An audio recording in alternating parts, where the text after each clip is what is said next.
What if every bank in the world went bankrupt at the same time? The short answer: society collapses. The long answer: society collapses in hilarious, terrifying, and deeply apocalyptic ways. The very moment the banks fail, digital money disappears. The numbers in your account, your savings, your pension fund, it's all deleted like someone pressed backspace on civilization. You log into your banking app and instead of a balance, it just says, 404 wealth not found. Congratulations, you are now officially broke. Day one is panic. ATMs go dark, credit cards are rejected everywhere, and stores refuse payments. The few people who actually carried some cash instantly become kings of society. Somewhere, a grandma who's been hoarding coins in a jar for decades suddenly becomes richer than entire hedge funds. Day 3. The grocery stores are empty. Trucks stop delivering food because companies can't pay drivers. Gas stations run dry. In some cities, riots break out. People loot electronic stores because nothing says end of the world, like stealing a flat-screen TV you can't plug in anymore. By the end of the first week, society has split into two groups. The first group hoards supplies and barricades themselves at home. The second group wanders the streets looking for anything edible. Packaged ramen becomes worth more than diamonds. And in a dark corner of the suburbs, a man wearing a crown made of Charmin toilet paper proclaims himself Lord of the new economy. His subjects bow down in exchange for 2 squares of 2-ply. Governments try to step in. They print money faster than ever before, dumping mountains of fresh bills into circulation. But it's pointless. Without banks, there's no system to distribute or control it. Inflation skyrockets.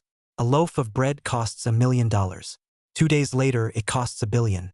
And while you're still counting bills, rats have already eaten the bread. Some people attempt bartering. Shoes for apples. A gold necklace for antibiotics. One unlucky guy tries to pay rent with 3 watermelons and half a bicycle. His landlord just stares, then eats the watermelon out of spite. Cryptocurrencies flare up briefly, but the power grid crashes under the sudden surge of mining. Cities go dark, Wi-Fi disappears, and with it, the hope of trading imaginary coins. Bitcoin is worth exactly 0, unless you throw the physical USB drive at someone's head. By month 1, modern civilization is gone.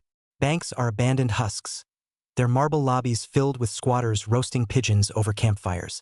ATMs are smashed open not for money, but for the scrap metal. Credit cards litter the streets like confetti from the funeral of capitalism. New societies rise from the ruins. Some towns invent local currencies: seashells, bullets, or glass bottles. Others descend into total chaos, ruled by gangs armed with shopping carts. Starbucks transforms into a shadowy cartel, where a single espresso shot costs the same as a human soul. And if you think that's an exaggeration, you've never seen caffeine addicts during a shortage. By year 1, cities resemble war zones. Skyscrapers stand empty, their windows glowing only with the fires of scavengers inside. Highways are choked with abandoned cars. Airports are graveyards of planes that will never fly again. In the silence of space, the International Space Station drifts above, its astronauts staring down at the wreckage of civilization and wondering if they should even bother coming home. But humans adapt. Out of desperation, tribes form. Some communities revert to brutal feudalism. Warlords riding bicycles because gasoline no longer exists. Others create strange new religions. One cult worships expired canned beans as sacred relics. Another believes the last functioning vending machine is a divine oracle. People kneel before it, praying for chips to fall. And yet, the spiral continues. To rebuild trade, humanity invents BeanCoin, a currency where every can of beans equals 1 unit of value. Soon, giant convoys of beans cross oceans under heavy guard.